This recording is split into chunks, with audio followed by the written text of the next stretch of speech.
America's pastime is, was, and always will be shooting. Hi everyone, Finn and Flask here. So today I'm going to be talking about percussion caps.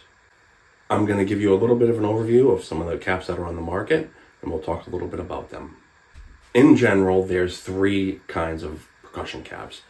There's number 10s, number 11s, and then musket caps. That's a general overview. And if you want to look at it in just an overall view, you would say that number 10 caps are for revolvers, number 11 caps are for rifles and the like that, shotguns and stuff like that. And musket caps are generally used on like Civil War era or military firearms. So what exactly is a percussion cap? A percussion cap is a way how to ignite the powder inside of the bore, basically. Okay, they're made out of mercury fulminate today. And in the past, there was multiple other concoctions that came up of fulminates to make the detonation happen, but it was kind of settled on mercury fulminate. Basically, percussion caps came around in about 1820-ish, and in the early stages of percussion cap, there was all kinds of weird things like tubes and stuff like that, but generally speaking, that stuff is very specific to certain weapons. Percussion caps were the most common. Before we get into the meat of the video, if you wish to support the channel, you should check out my eBay store where I sell muzzleloading accessories. It'll be linked in the description. So now let's talk about the caps that are on the market today. So you have CCI number 10 caps, Remington number 10 caps.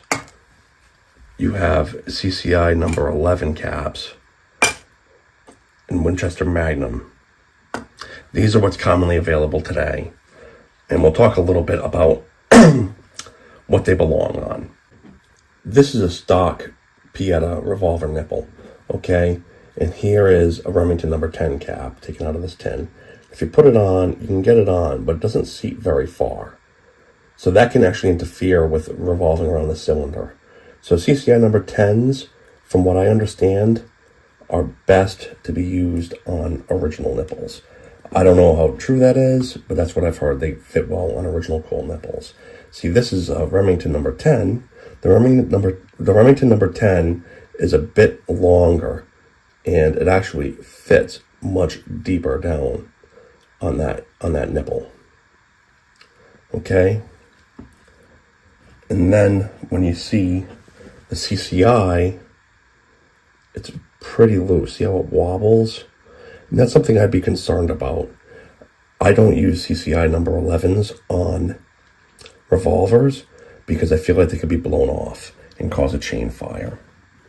And the Winchester Magnum is the biggest of them all, and that's very, very loose. If you tried to walk around with it, they just pop right off. Some people pinch number 11 caps, but I'm dubious about how safe that is because I'm afraid that they'll slide off. This is a nipple off of a Percussion shotgun, and this number 10 will not fit on there at all, okay? The number 10 from the Remington, it actually gets on there a little bit, and it got a little ways down there, I'm surprised, but I've never really messed with using number 10s on the shotgun. I've always used the CCI number 11s, and they fit pretty well on there. It's pretty snug. I actually had to pull that cap off with a knife, which is one of the disadvantages of percussion caps. And this number 11 fits on there pretty good, the Winchester. So the Winchester is actually the biggest. There's also RWS 1075 caps, which I don't have here, and I use them on my Hawken, my CVA Hawken down in Texas, and they're a little too small, but it was the only thing I could find at that point in time. It fits much better with the CCI number 11s and the Winchester Magnums. But there is something that I was told about CCIs, okay? If you look back here, it says Rev B. Apparently, CCI number 11s have a few different slight differences in sizes. That's what the guy from Truck of the Wolf told me. Basically, there's A, B, C, and D, and they are slightly different. And the only ones I've ever found are B's. Here I have an original nipple from the 18th century. And I actually haven't even attempted to put any nipples, any of these caps on there. The number 10 is definitely a no-go. The Remington's a little better, number 10.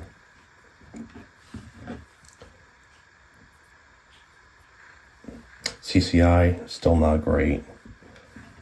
And of course, this one's, see, it's still a little big. Doesn't really like being on there. So even back in the day, there was always some differences in the cones and how they would actually fit. This is from my shotgun. And what I want to show you is the reason why I like musket caps. Because you can pop that musket cap on, see it fits, but it's very easy to just pull right off. Okay, it's very easy. And I prefer to use musket caps on anything I'm hunting with, because I want to be able to pull the caps off if I have to go over any kind of obstacles. When you see how easy that was to pop off, now I'm going to take this Pieta, now I'm going to take this Pedersoli nipple, I'm going to try to put the CCI number 11 on it. See, it goes on, but it's not exactly the easiest to pull off. So you've got to try to pull it off with a knife when you're in the field to get it to come off. I mean, they do make something that's like a decapper, but I don't like the idea of that. Just when you have to go out into the field and you're dealing with, obstacles and things around you and the chances of falling and stuff, I think you're much better off with using the musket caps. Musket cap nipples are widely available, and you can usually find them at Track of the Wolf in many different thread sizes. There are a few brands of musket caps out there. You have CCIs. This one's for the reenactment use, and in general, I have no problems with using these when actually shooting. They make another CCI that's more for shooting. I know of Navy Arms as being a manufacturer of musket caps, and also RWS makes musket caps. And I think the RWS musket caps are the smallest in size because they all have little variations as well. But musket caps are a little more of a specialty kind of thing. So there's actually a kit that you can purchase to make your own percussion caps. And I'm a little skeptical about using the homemade percussion caps on revolvers, and I'll show you a picture of what they look like here. Now, basically, with these, you're taking a can and you're smashing it together, and you're either putting fulminate inside of it, or some people will use cap gun caps. They put cap gun caps inside, put a little powder, and then another cap gun cap over the top of it, and then they seal it.